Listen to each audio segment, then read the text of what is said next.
Well, Jagmeet Singh was publicly leading the NDP. He was privately under threat. The RCMP warned Singh that someone wanted him dead. Global News has revealed an alleged agent of the Indian government with connections to organized crime was surveilling Singh, tracking his movements, his daily schedule, and even his activities with his family. The imminent threat was so significant that Singh was surrounded by heavily armed RCMP officers with his home under guard. When Singh's wife gave birth, the RCMP had to secure the maternity ward. When it came to the fact that his loved ones and those around him, his kids, his wife, could also be a threat, that's when I really saw the impact upon him. Guritan Singh saw firsthand the effects the threats had on his brother Jagmeet. It was a stunning wake-up call. There's a protocol to go see my brother. And that's the moment that I really, I was taken aback. And it really dawned upon me that this is something incredibly serious. The fact that I had to give my name, maybe I shouldn't say this part, but I had to give details about who I am before seeing my own brother. We knew that the level of security that he was given was not something to prevent one lone disgruntled individual. The level of security that my brother was provided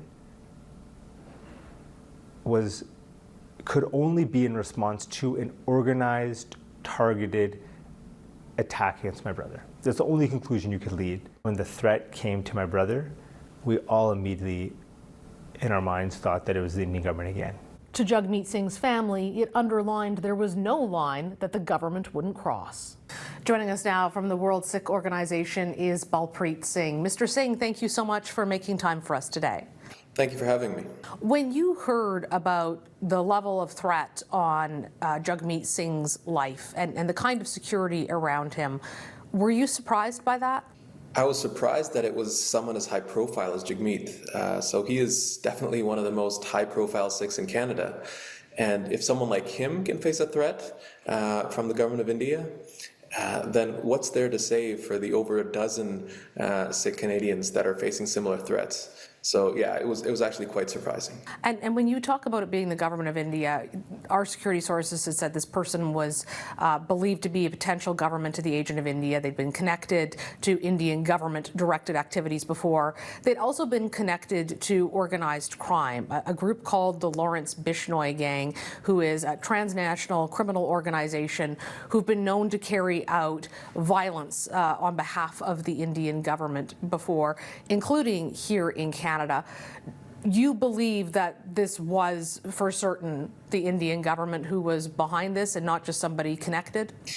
Yeah, so we have to understand how this whole system works. So the National Security Advisor in the Public Safety Committee hearings in October sort of laid it out.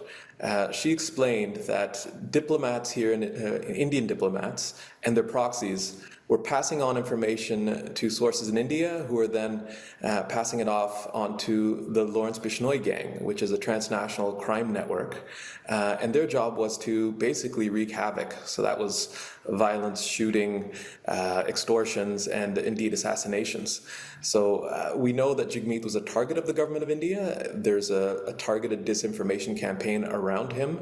But to see that his life was in danger was something that was really, to me, was unexpected. You are also Jagmeet's cousin, so you have the professional role with the World Sikh Organization, but also this family connection. What is it like for a family to go through this? So it's bizarre for family members. I know that my parents talked about the fact that the house was under heavy guard. I know that anyone that was trying to approach for any sort of a family meeting or function had to go through different levels of security. But this really speaks to the fact that we shouldn't have to go through this. This is Canada. So to have a foreign government target members of my community, in fact, the leader of a federal party, that's got to be unacceptable. But I haven't seen the level of outrage or the level of urgency that I would expect when you see a foreign government killing multiple Canadians and targeting the leader of a federal party. So where's the disconnect? That's what our community is wondering. Why is the Indian government targeting your community and targeting someone as high profile as the federal leader of a Canadian political party? That's a great question. So India, for the past 40 years, has been targeting members of the Sikh community in Canada, and that's on the record. Canada has basically ignored this and treated it as though it's a minor issue, and the bigger issue is, building economic ties. But India sees anything that criticizes India's human rights record or talks about Khalistan, which is a separate Sikh state, as extremism, by default extremism. And now we know that they're willing to do anything to silence that sort of political expression, and that includes killing. So for a democracy, that's unacceptable. But as Canadians, we have to wonder, what are we doing to stand up against these sort of foreign threats? And clearly there's not enough happening. You mentioned 12 other Sikh leaders who have received some kind of warning for the RCMP. What can you tell us about that? Is this a warning that their life is being threatened? Yeah, these are called duties to warn. So I've been approached personally by a number of these individuals. About 2 weeks ago, 3 of them came to me and told me their stories. What happens is that you're approached by law enforcement, and they give you a piece of paper that says that your life is in imminent risk of being targeted. You could be killed. They take that paper back, and then they ask you, well, where do you think this threat is coming from? And it's really surreal to think that the police have approached you and now they're asking you, where do you think the threat is coming from? You're not provided any real supports, there's no protection. You're told that you should change your life routines, you should maybe think about not being around family members or friends, and then you're left to your own devices. So it's really it's an odd situation where you just don't know where to go, and you have people that have had to leave their homes, have to leave their families, and there's no end to it. Have you received threats from the government of India? Indirectly. Can you tell us about those? Yeah, I suppose. So someone I know was called to a meeting with Indian intelligence while they were on a visit to India, and a message was passed along that I should be careful about what I talk about. Wow, what does it feel like to hear that kind of information? I mean, I've been doing this for a very long time, so I'm not particularly concerned, but the threat that comes from India does faze a lot of members of my community. I mean, at a very base level, it involves denial of visas to visit India, which of course is quite concerning when you have family members or even property there. It can include intimidation and violence towards family members. And as we've seen, it can include targeting and death.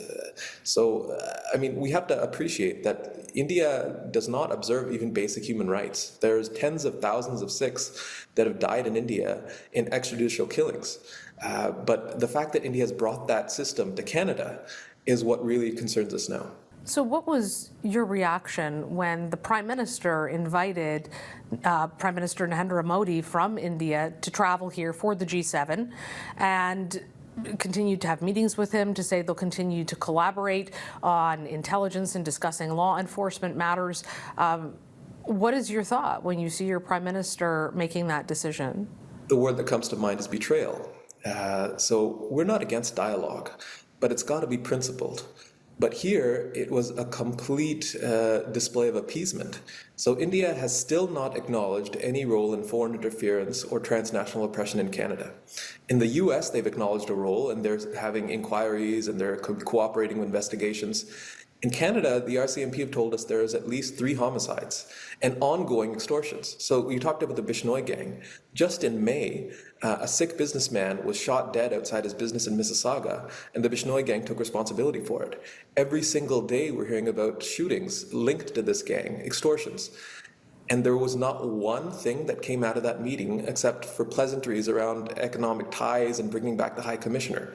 India is really painting this as a diplomatic victory, showing that Canada has bent the knee, and India is such a big player that it can't be held accountable. Well, and even here in Canada, I know there's things that the Sikh community would like to see done, especially around the Bishnoi gang. My understanding is you'd like to see them listed as a terrorist group. Is that correct? Yeah, absolutely. So the Bishnoi gang are, on the ground level, the shooters, etc., are criminal elements.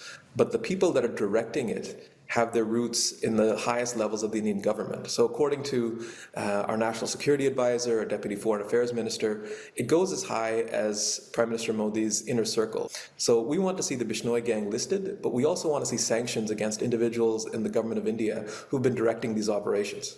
Have you had any communication from the Canadian government to respond to your concerns? So we mailed Prime Minister Carney on May the 21st, and we never heard back. That having been said, last week we went to Ottawa and we had meetings with several Liberal MPs, Conservative MPs, NDP MPs, and they shared our concerns. But what they said was, we've got to trust the Prime Minister. I haven't seen anything that came out of that Modi-Carney meeting that sort of supports that position. I don't see anything that would bolster my trust at this point. Bringing back the high commissioners, okay, but what do we get in return? If you recall, 6 Indian diplomats, including the last high commissioner, were thrown out because they were involved in criminal conspiracies. So what assurance do we have that the new high commissioner is going to be clean and won't be engaging in similar behavior? Do we have any concessions from the Indians? I don't see any. Mr. Singh, thank you for joining us and sharing your personal experience as well as your professional work with the World Sikh Organization. We wish you well, and we wish you to be safe. Thank you.